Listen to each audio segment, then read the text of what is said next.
Isang pinagpalang araw sa inyong lahat. Tayo po'y magninilay sa salita ng Diyos, ang pinagmumulan ng awa at tawa ng ating buhay, ang salitawa. Mga kapatid, sinasabi po natin na matigas ang ulo ng isang tao kapag alam natin at alam niya yung totoo, yung tama, pero pinagpipilitan pa rin niyang gawin ng mali. Kahit na alam niyang masasaktan siya, siya din ang mamahihirapan, at malaking gulo yung kanyang gagawin, pero gagawin niya pa rito, sasabihin natin, matigas talaga ang ulo mo.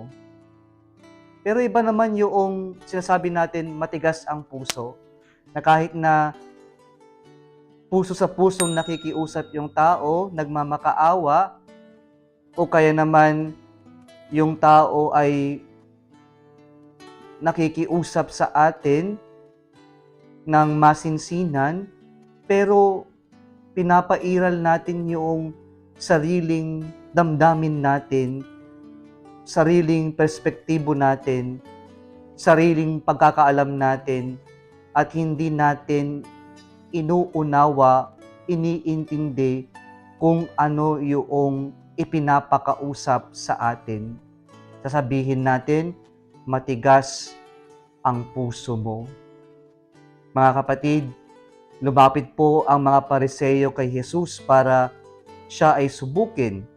At ang kanilang test ay ang katanungan, is it lawful for a man to divorce his wife? Yan ang katanungan nila. At ayon sa batas ni Moses, pinayagan niya ang divorce. Ngunit ano po ang sagot ng ating Panginoong Hesukristo sa kanila? Sabi dito, pinayagan ni Moses, ginawa itong batas ni Moses because of the hardness of your hearts. Ito yung punot dulo kung bakit ipinaiiral natin na tama ang divorce. Pero tama ba nga ba ang divorce? Tingnan natin ang sagot ni Jesus. Sabi niya, in the beginning of creation, God made them male and female, and because of this, man has to leave father and mother and be joined to his wife, and the two shall become one body. So they are no longer two, but one body. Therefore, let no one separate what God has joined.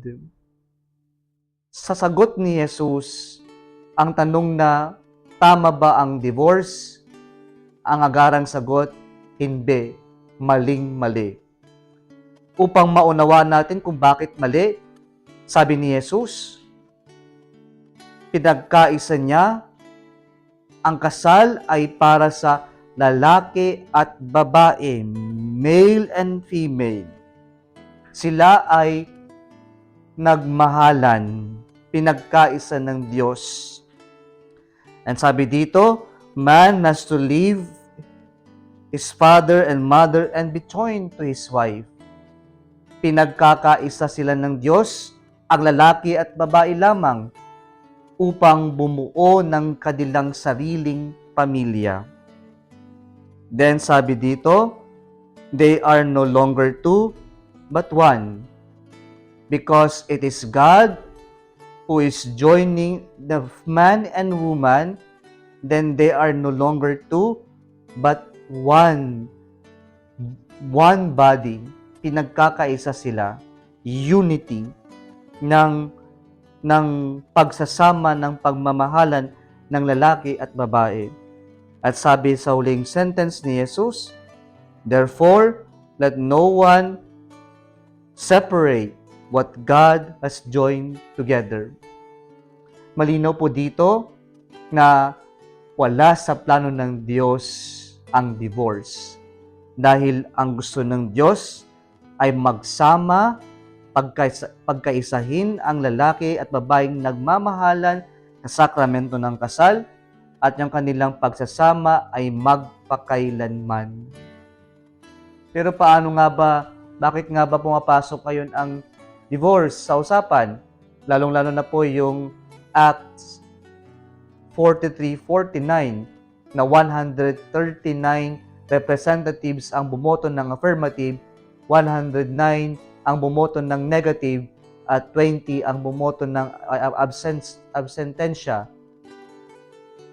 Ano yung umiiral sa atin? Ang sagot ay nandito rin, na sa batas ni Moses ang divorce dahil sa hardness of heart.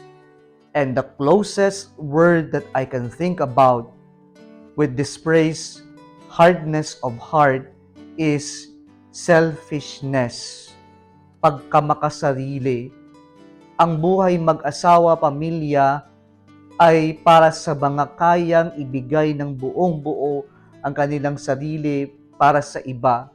Kapag po umiral yung pagkabakasarili natin, ang iisipin lang natin, me, myself, and I, no longer about what is good, what is best for the beloved, for the other.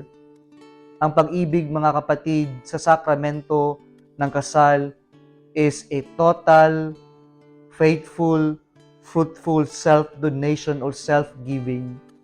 Kaya po, nagkakaroon ng divorce kapag po tayo ay nagiging makasarili.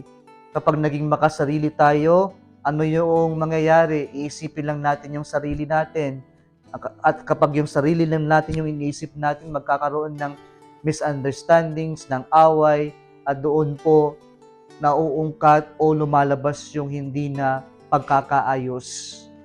Mga kapatid, sana po wag nating pahintulutan na manalo ang kasamaan, ang kagustuhan ng demonyo. Wala sa divine plan of God ang divorce, dahil ang divine plan ng Diyos sa pamilya, sa buhay ng mag-asawa ay magpakailanman.